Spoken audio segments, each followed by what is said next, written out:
बिस्मिल्लाहिर्रहमानिर्रहीम। अस्सलाम वालेकुम। 11वीं क्लास फिज़िक्स गुजरावाला बोर्ड पास पेपर 2021 का ग्रुप 2 इस लेक्चर में हम डिस्कस करेंगे। एमसीक्यूज नंबर 1 है, the dimensions of pressure are. जो प्रेशर की डायमेंशंस हैं वो क्या होती हैं, वो आपने फाइंड करनी है। तो प्रेशर का फार्मूला हमारे पास एफ ओवर ए, और फोर्स का जो यूनिट है वैसे न्यूटन होता है, लेकिन हम इसको बेस यूनिट में अगर कन्वर्ट करें तो ये कुल आएगा kilogram metre per second square पे। और नीचे जो ना एरिया एरिया का यूनिट होता है मीटर स्क्वायर। तो एक एम इससे कैंसिल होके एक एम नीचे बच गया, उसको हम ऊपर ले जाएंगे तो ये आएगा किलोग्राम पर मीटर पर सेकंड स्क्वायर। अब किलोग्राम की डायमेंशन एम होती है और एम की डायमेंशन एल, ऊपर पावर -1 आ गई। एस सेकंड है, इसकी डायमेंशन टी, ऊपर पावर -2 आएगी। तो डायमेंशन इसकी आएगी एम एल की पावर -1 टी की पावर -2। तो ऑप्शन सी इसका करेक्ट ऑप्शन होगा।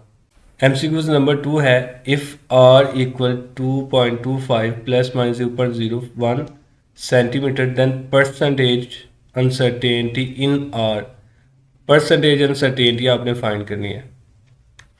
परसेंटेज अनसर्टेनिटी का जो फार्मूला वो इक्वल होता है least count over measured value into 100 के। लीस्ट काउंट जो ना ये एंड पे जो भी वैल्यू होती है 0.01 समथिंग, ये लीस्ट काउंट है। ये यहाँ पे हम लिख लेंगे 0.01। और मेजर्ड वैल्यू ये प्लस माइनस से पहले जो होगी वो होगी 2.25 इंटू 100। तो अगर आप 0.01 को 2.25 पे डिवाइड करें और 100 के साथ मल्टीप्लाई करें तो इसका आंसर आता है 0.4%। तो ऑप्शन डी इसका करेक्ट ऑप्शन होगा। एमसीक्यू नंबर 3 है, if A equal 4i plus 3j then A unit vector. A unit vector जो ना ये किसके इक्वल आएगा? तो यूनिट वेक्टर का फार्मूला होता है ओरिजिनल वेक्टर ओवर वेक्टर की मैग्नीट्यूड। अब ओरिजिनल वेक्टर वो ये जो गिवन है 4i प्लस 3j, और मैग्नीट्यूड हम निकालते हैं जो i के साथ x वाली वैल्यू होती है उसका स्क्वायर प्लस जो j के साथ y वाली वैल्यू होती है उसका स्क्वायर। तो यहाँ पे x वाली 4 है, यहाँ पे j के साथ क्या है 3, इसका स्क्वायर ऊपर स्क्वायर रूट आएगा 4i प्लस 3j ओवर 4 का स्क्वायर 16 प्लस 3 का स्क्वायर 9। तो ये आ गया 4i प्लस 3j ओवर 25 का square root. 4i plus 3j 25 का स्क्वायर रूट जो है ना 5 होता है। तो ऑप्शन बी इसका करेक्ट ऑप्शन होगा 4i plus 3j over 5। MCQs number 4 है, the SI unit for torque. जो टॉर्क का एसआई यूनिट है वो क्या होता है? टॉर्क का फार्मूला होता है आर एफ का यूनिट न्यूटन, फोर्स का और डिस्टेंस का मीटर। तो न्यूटन मीटर इसका एसआई यूनिट आएगा। ऑप्शन ए इसका करेक्ट ऑप्शन है।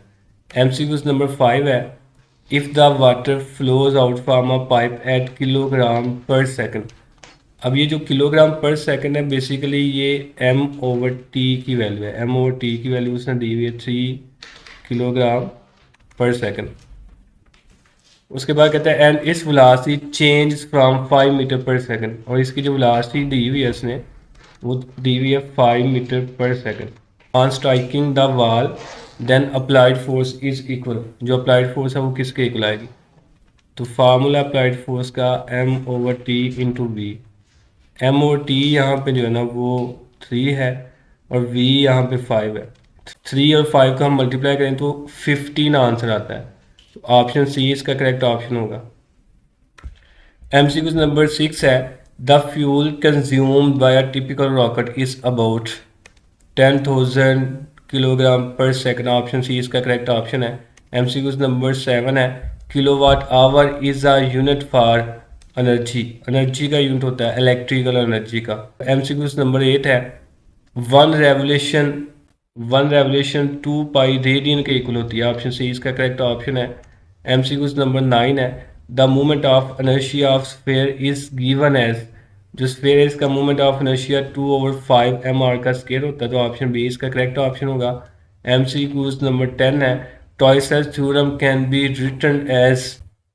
जो टॉयसेस थ्योरम है इसका फार्मूला क्या होता है? तो ऑप्शन ए इसका करेक्ट ऑप्शन है 2gh1 माइनस h2 का स्क्वायर रूट। यहाँ पे 2g स्क्वायर रूट से बाहर है इसलिए ये गलत है। MCQ नंबर 11 है the total distance travel by an object with simple harmonic motion having amplitude A in a time equal to its speed. तो कहता है कि टोटल आपने डिस्टेंस बताना है जब आपके पास एक सिंपल पेंडुलम है और जो उसका एम्पलीट्यूड मीन ये उसकी मीन पोजीशन है और ये जो डिस्टेंस है यहाँ से यहाँ तक ये उसका ए है और फिर यहाँ से यहाँ तक ये भी उसका ए है। तो टोटल डिस्टेंस आपने बताना है जब वो एक टाइम पीरियड यानी कि एक चक्कर मुकम्मल करेगा। ये शॉर्ट क्वेश्चन भी है एक्सरसाइज का। अब यहाँ से लेके यहाँ तक जो डिस्टेंस होगा वो ए, फिर यहाँ तक ए 2a बन गया, फिर ये वाला ए 3a और फिर ये वाला ए, तो ये 4a का डिस्टेंस कवर करेगा एक चक्कर में। तो ऑप्शन डी इसका करेक्ट ऑप्शन होगा। नंबर 12 है if the wavelength of a wave is 1500 metre and moves with a velocity of 3 into 10 raised power 8 metre per second इस फ्रीक्वेंसी विल बी। तो फ्रीक्वेंसी आपने फाइंड करनी है जबकि वेवलेंथ ऑफ वेलोसिटी उसने दी हुई है। तो यहाँ पे फार्मूला हम लगाएंगे F equal V over lambda के। V गिवन है वो है 3 इंटू 10 रेज़ पावर 8 और लेमडा जो है वो 1500 है। इन दोनों को हम डिवाइड करें तो इसका आंसर आता है 2000000 हर्ट्ज़। अब इसको हम स्टैंडर्ड फॉर्म में लिखेंगे तो ये बन जाएगा 2 इंटू 10 रेज़ पावर 5 हर्ट्ज़। तो ऑप्शन बी इसका करेक्ट ऑप्शन होगा। MCQ नंबर 13 है वेव्स ट्रांसपोर्ट। वेव जो ना ये एनर्जी को ट्रांसपोर्ट करती हैं, तो ऑप्शन ए इसका करेक्ट ऑप्शन है। MCQ नंबर 14 है Bragg's equation is given by. Bragg's equation का फार्मूला होता है 2d sin theta equal n lambda. तो ऑप्शन ए इसका करेक्ट ऑप्शन होगा। MCQ नंबर 15 है the least distance of distinct VN is. Distinct कहते हैं वाज़िया को, वो कम से कम फासला जिस फासले पे आप किसी चीज़ को वाज़िया देख सकते हैं वो 25 सेंटीमीटर होता है। तो ऑप्शन डी इसका करेक्ट ऑप्शन होगा। MCQ नंबर 16 है operating between the same two temperature which heat engine is the most efficient. कहता है अगर आपने दो हीट इंजन दोनों का टेम्परेचर सेम है, आपने ये बताना है कौन सा हीट इंजन जो है वो ज़्यादा एफिशिएंस होगा। तो याद रखिएगा जो कार्नेट इंजन है ये सबसे ज़्यादा एफिशिएंस होता है। तो इसलिए ऑप्शन ए इसका करेक्ट ऑप्शन होगा कि अगर दो इंजन आप सेम हीट पे सेम टेम्परेचर पे लेते हैं तो उनमें से जो कार्नेट इंजन होगा वो ज़्यादा एफिशिएंट होगा। तो ऑप्शन ए इसका करेक्ट ऑप्शन है। MCQ नंबर 17 है the value of universal gas constant R is. Universal gas constant जो आर है इसकी